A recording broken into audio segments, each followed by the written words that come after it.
Right. No wonder Dr. Aragwa founded P2P. She's the embodiment of community service, the embodiment of giving back to society.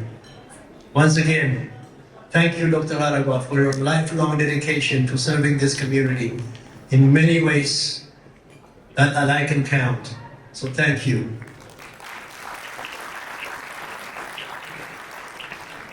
Ladies and gentlemen, I would now like to introduce our keynote speaker for tonight, Dr. David Wandemage, who, as Mr. mentioned, traveled all the way from Ethiopia to be with us here tonight. Dr. David is the former Chief Executive Director of the College of Health Sciences, or School of Medicine at Addis Ababa University, Vice President of that same university, and Chair of the Department of Psychiatry, and the Director of Graduate Programs in the Medical Faculty. Currently, he's an Associate Professor of Psychiatry, a Consultant Psychiatrist, and Psychotherapist at the Gurambasa and Emmanuel Hospitals. He's the National Lead in Ethiopia for the African Health Observatory Platform. He's a scholar at the Wilson Center, Temerity School of Medicine at the University of Toronto, and a visiting clinical professor at the U of T's Department of Psychiatry. He is the principal investigator for a $16 million grant which he recently secured from the MasterCard Foundation for Addis Ababa University, focusing on the problems of youth unemployment in the health sector.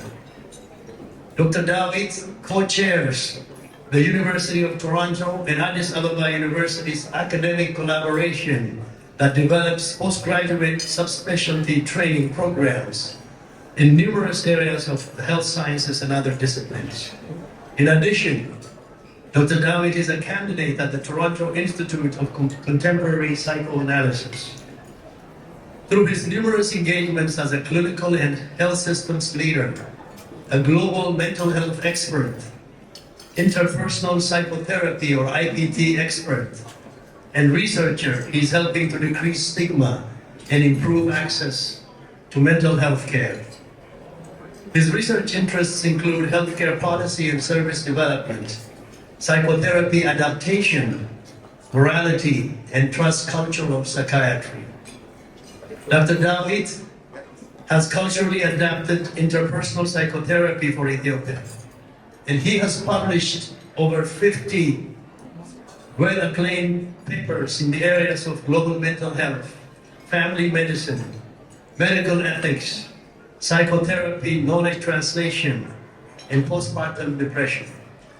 He was the primary investigator of two Grand Challenge Canada-funded projects, the BerhanTV project to scale up screening and mental health care in Ethiopian primary care settings, and to engage with Ethiopian traditional healers using a collaborative model to increase the identification and treatment of psychiatric disorders.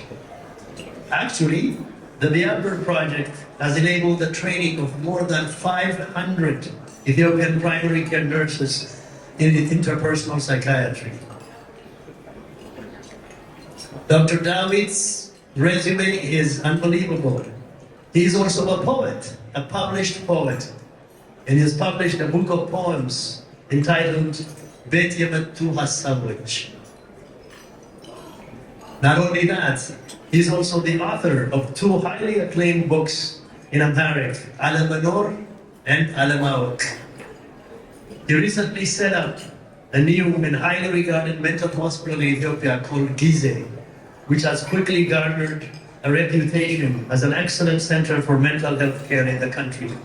I had the opportunity to visit that hospital just last month in Addis Ababa. I was in awe of what this man has done. I hope we all get a chance on the next visit to go and really look at what he has done, what he and his partners have done with that hospital. That stands out as a shining example of what a few people can do when they pull together everybody around them for a common purpose. Dr. David has traveled all the way from Ethiopia, like I said, to be here with us tonight. Ladies and gentlemen, Please help me welcome Dr. David to the podium to deliver tonight's keynote address.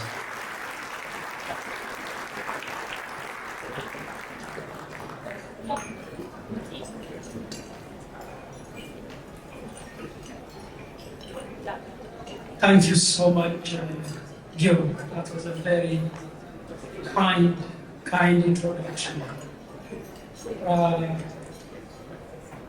Good evening.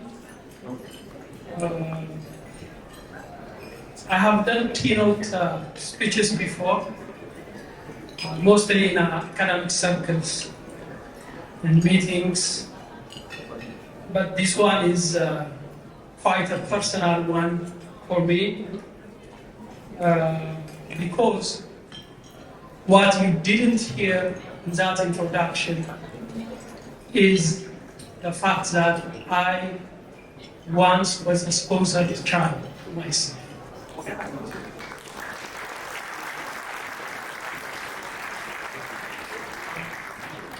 As you can imagine, I am a little older than 25. So I was not sponsored by the P2P, but sponsored I was by another organization. And here I am. That's why I said this is quite personal. Before I continue, I would like to extend heartfelt appreciation to the President, Mr. Misrak Sanu, and the P2P board for honoring me by giving me this chance to address this distinguished audience on the organization's silver jubilee. Of course, a special thank you goes to my dear friend, my generous, kind friend, Gion, Pamuru, and Malatu, who've made all the logistics possible for me to be here this evening with you. Thank you so much. And while I'm on it, I also would like to give a shout out to my dear colleagues, Doctors Claire Payne, Norman Deutsch, and Lisa Anderman, from the University of Toronto, who have been quite instrumental in their support to Ethiopia and their unwavering devotion and commitment to everything and anything Ethiopia. The title of my note for today, before I post it, actually, Gion has warned me that I will have 10 minutes, and then he generously added 5 minutes. And I thought I stayed on the plane for 16 hours. So I might take 16 minutes. I think that would be a fair bargain. So the title of my note for today's address is Money Understands, Daddy Understands. The focus of my talk and its entire message is about how I understand and see the P2P story of the past 25 years and indicate where it is going from my vantage point. In preparation for this keynote, our dear friend Gion related to me the following anecdote. Quote, years ago, here in Toronto, when faced with the problem of suicide and mental health issues in the Ethiopian community, a group of well-meaning Ethiopians embarked on the process of studying it to understand the roots of the problem and propose solutions. This on its own could be enough to focus a keynote on, but my attention was drawn to one of its findings, which is the most frequent phrase young people use to describe their relationship with their parents was "Mommy, Daddy, you do not understand." As I said, my intent is not to elaborate on the study, nor on exploring the deeper meanings of this kind of communication. The phrase "Mommy, Daddy, you do not understand" captures the essence of the unavoidable tension that exists between generations divided not only by the passage of time, but also by the individual stories of each parent that led to the particular encounter with a particular child in a different place. Observing closely at the various initiatives and programs of P2P that are known to all of you, like raising children in Ethiopia who have lost parents, the programs that focus on mental health and well-being of young Ethiopian Canadians, here the youth mentorship program and so on, one would not fail from noticing that the focus is clear and distinct. P2P is consistently working towards making the future of our children better and brighter. In this regard, it is an understatement to say the organization is trying. One, of course, wants to go further and look at the question why. Why is P2P successful and continues to succeed, despite several challenges that I can only imagine? It is these questions that I will try to address in the coming few minutes, drawing from my observations of Ethiopian communities in action and my experience in public and community mental health and observation of human nature. I think from the very beginning, there must have been a nascent and intuitive understanding of the social determinants of health, mental health, and well-being by the P2P founders, like Dr. Hammer here. It would be very hard to imagine the potential for establishing such an institution without having some idea about social determinants. The various social problems that P2P is concerned with, the problems that young people and children face both here and in Ethiopia, are socially determined. The founders of this organization have understood this. Once established, one also could see the evident capacity to evolve and adapt to change brought by the requirements of time. Paying attention to the most recent programs focused on issues of mental health and well-being is not only the sign of our time, but also P2P's capacity to roll with it and P2P's sensitivity towards the needs of our children. Here again, mommy and daddy understand. The issue of mental health and well-being is one of the marks of our time. In this age and time, kids are raised in a society where anxiety is language, and kids grow up with the language of anxiety, and take this language with them to high school, college, university, and marriage. It is a sign of our time. But what is our time? The way I see it, we, meaning every generation of the humankind at a particular moment in our history, live and can only live in what I call the in-between of time. The in-between of time can be understood as each individual's lifespan and each society's historical time, a time where we are situated between those who came before us and those who would come after, from whom we have borrowed the present. In this present, as I said earlier, mental health and well-being has not just become the mark of the time, for at least those of us who make our break from it, has always been a silent epidemic, and it's just now developing a voice. And the loudest of the voice is the question of why, again. The most frequent questions that every mental health practitioner has to grapple with, be it in the privacy of the clinical encounter, or on the public spaces, or at the dinner table, is this question of why. Every parent asks the question, why?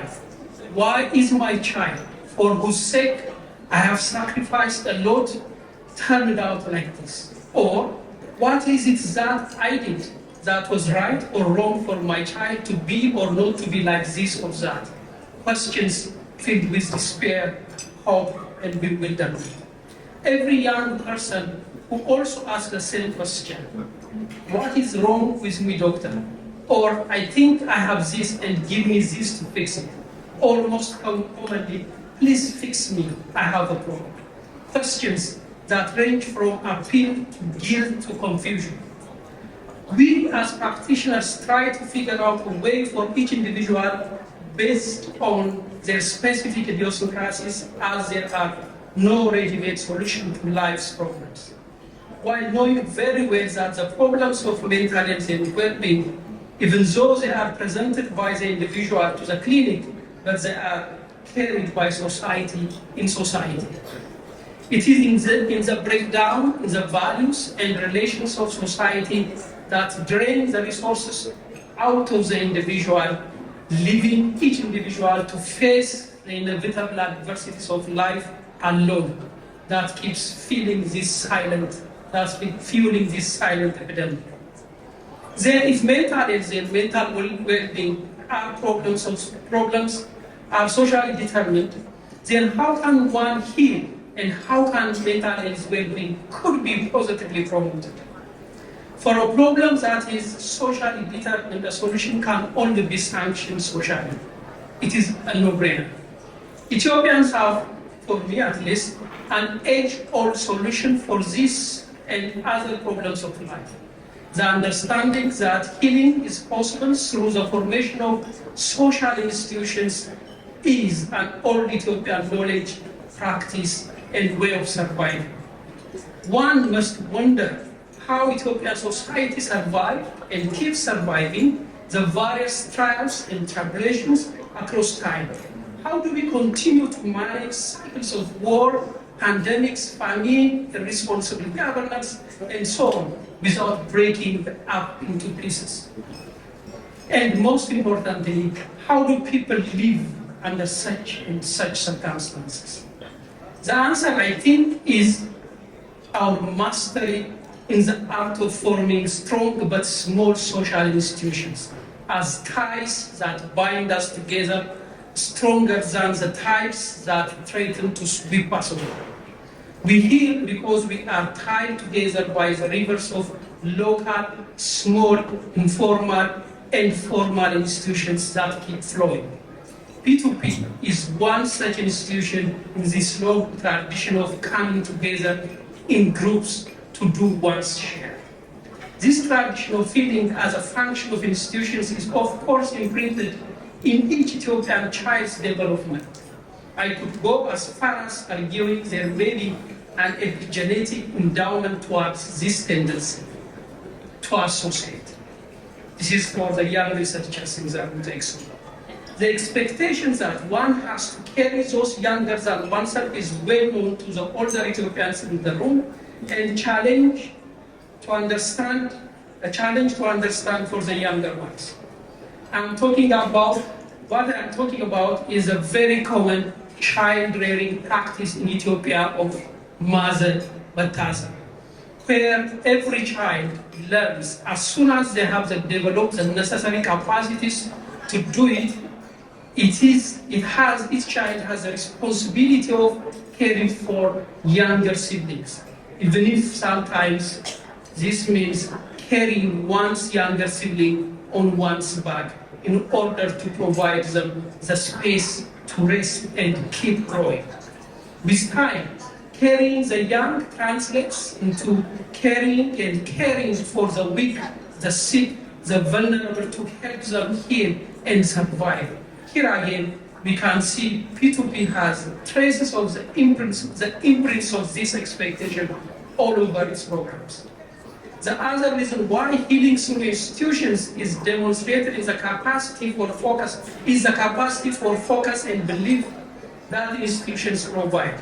The focus on the task at hand and the development of the capacity to do it is important, but more important is the belief that an individual has power to effect change through engagement in an institution, which is the Ethiopian concept of sutafi or masatif. The Ethiopian concept of sutafi or masatif is not just participation, it is participation with belief that one has power and that this power matters. one's contribution matters, even in the face of the challenge we need to overwhelming challenge we need to overcome. It doesn't feel that way.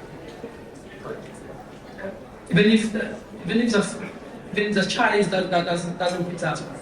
I will quote a sentence from the famous speech made by Emperor Haile Selassie to emphasize my point.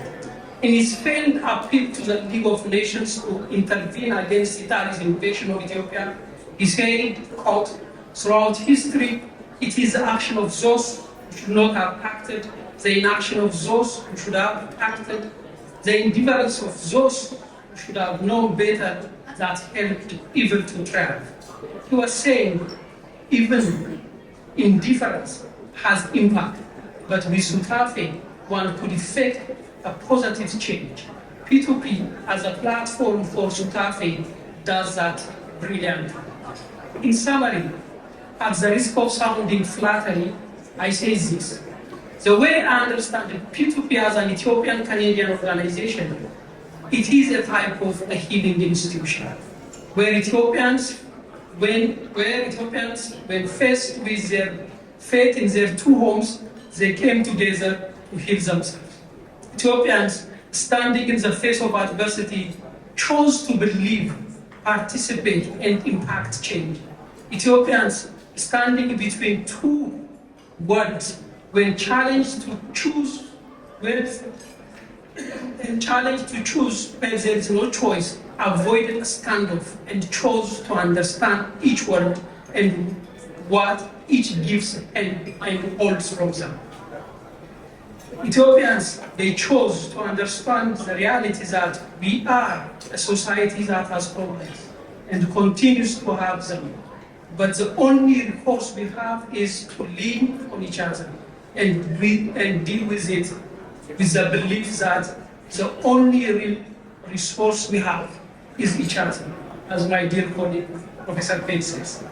In the end, after all, Mommy and Daddy understand and continue to try to understand, and that is the only expectation we can have of each other. Thank you very much.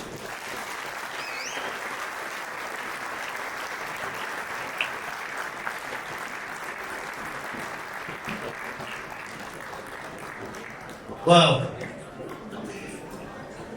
It is such a privilege to hear from someone as accomplished as Dr. David. And even as at P2P, we always remain humble so that we do not forget that our job is way not done yet. But it's good to hear encouragement, words of encouragement from somebody like Dr. David. Claire Penn, of course, who's been with us for years and encouraging us to do the right thing, to stay in the right path. So thank you, Dr. David, for this truly inspiring and educational keynote, for appealing to our better angels, to open our eyes and minds about our own and our youngsters' mental well-being. You've heard a few times already tonight, at P2P we are committed to build upon the success that we've had with our youth mentorship and mental well-being program and reach an even larger number of young people in this community and contribute to their success. So thanks again, Dr. David. You've traveled, 16 hours and 12,000 kilometers to be here with us tonight. But we are very proud of you, Dr. David, and I know you are committed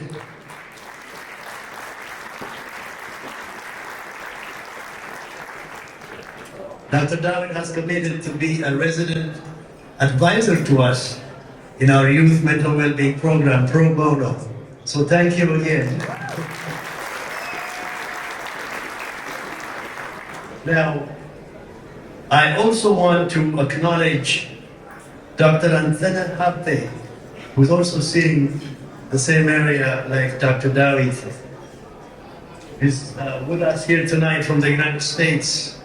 Dr. David, Dr. Anzana is the board chairman of P2P USA. He's the chief He is the Chief of Geriatrics and Long-Term Care at the VA Medical Center in Martinsburg, West Virginia. He's also a faculty member and professor at the West Virginia Medical School and the Lewisburg School of Osteopathic Medicine. P2P Canada and P2P USA were established around the same time, shared goals, and continue to partner in substantive initiatives.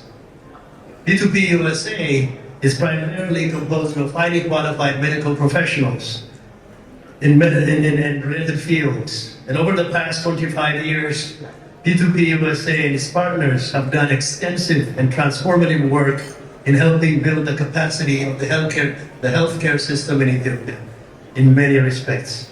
Thank you, Dr. Antena, for being with us tonight, and for the outstanding work you and your colleagues continue to do to make healthcare better and better for all Ethiopians.